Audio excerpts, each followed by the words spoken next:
every single man out there listening to this, I want you to do one thing today, and I want you to do the same thing for the rest of your adult life. I want you to work very hard, and I want you to be proud of yourself.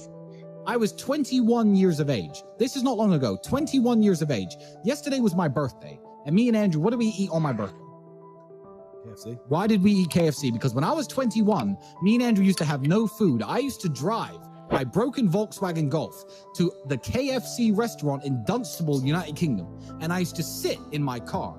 And you couldn't ever eat anyone's leftover food if they ever had their mouth on it. But at KFC, they used to buy buckets. And I would sit and wait for people to sit outside, eat their meal, and leave the bucket on the table. And I used to go and take that bucket, 3 or 4 pieces of chicken. And I used to collect 20, 30, 40 pieces of chicken that were perfectly fine, left in the buckets. And I used to go home and I used to freeze that chicken.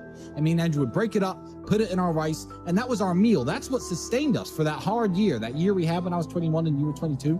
That's how broke we were. I used to scavenge chicken from KFC because I thought, fuck it, I'm not dying and I'm not losing my kickboxing fights because I don't have enough protein. What am I going to do to make it through the day? That's how broke I was. And that's a sad story if you never make it out. And I said to Tristan, look, I owe us 70 grand. So I'm going to lock myself in my room and I'm not going to leave till I've made it. And this is a long time ago now. So this is maybe 10 years ago. Think about 10 years ago. There was no Twitter, no Instagram, Facebook a bit, MySpace. Oh, yeah. This is the beginning of the internet. Like, God. the idea of making money online now is so common, but back then you didn't know all these entrepreneurs selling stuff and Instagram, none of that. I didn't know anybody who made money on the internet, but I was determined to find a way to make money on the internet.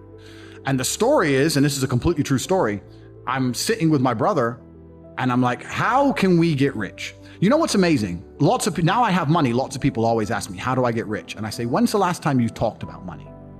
When's the last time you sat down with your friends and refused to talk about anything else but how to make money? How are you making money? How are you making money? How am I making money? How can we make money together? How's that guy making money? How's that coffee shop there making money? Is that coffee shop making money? I don't know. Do they sell cake? No. Why don't they sell cake? Everyone in here is a businessman. If they had a cute young waitress, a girl, instead of a guy, they'd probably sell more coffee. Like, no one analyzes anything. They just want to get rich.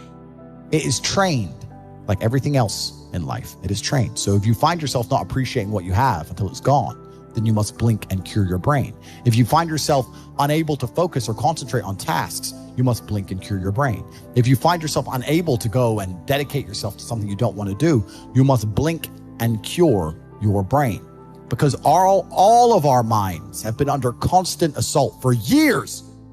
The way the mind functions, the way people interact, has changed so significantly in the last 10 years you wouldn't believe. If you go to a party today as opposed to a party 10 years ago, they look completely different. People are acting differently. People are on their phones now than ever used to be. Even now, people will go to places only to get an Instagram picture, even if they don't enjoy the place. Wow. It's all about pretending they're having fun as opposed to actually having fun. The entire paradigm of society and how we interact has now changed. And the only person who could ruin that is you. Most of you are happy to be losers part-time.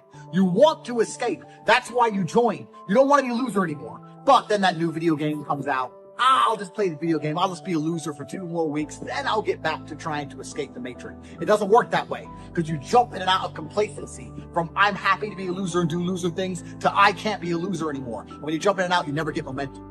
You cannot quit. You cannot give up. You need that momentum to break free. When a rocket is flying out towards the moon to escape the atmosphere, it doesn't fucking pause halfway up the sky, does it? No, it keeps going. When I say depression isn't real, I'm saying that because I don't believe in things that can take away power from me. If I believed in depression, I would have been depressed in jail. But I can't be depressed if I don't believe in it. If you don't believe in ghosts, how can you be haunted? You have 2 people in a haunted house. One believes in ghosts, one doesn't. There's a knock in the night. One wakes up, calls an exorcist, is terrified, looks for a ghost. The other guy doesn't believe in ghosts. Knock in the night, goes back to sleep. It's the belief in the ghost that gives it the power.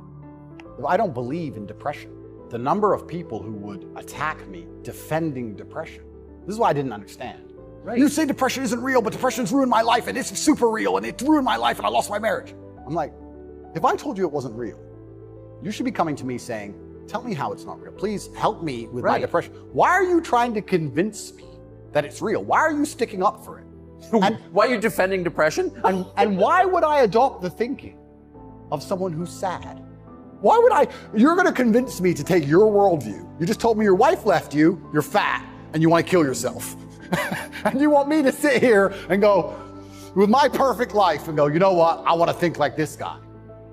So to be a successful man, because let's break this down a little bit further. Success is the most overused word. Because we talk about success.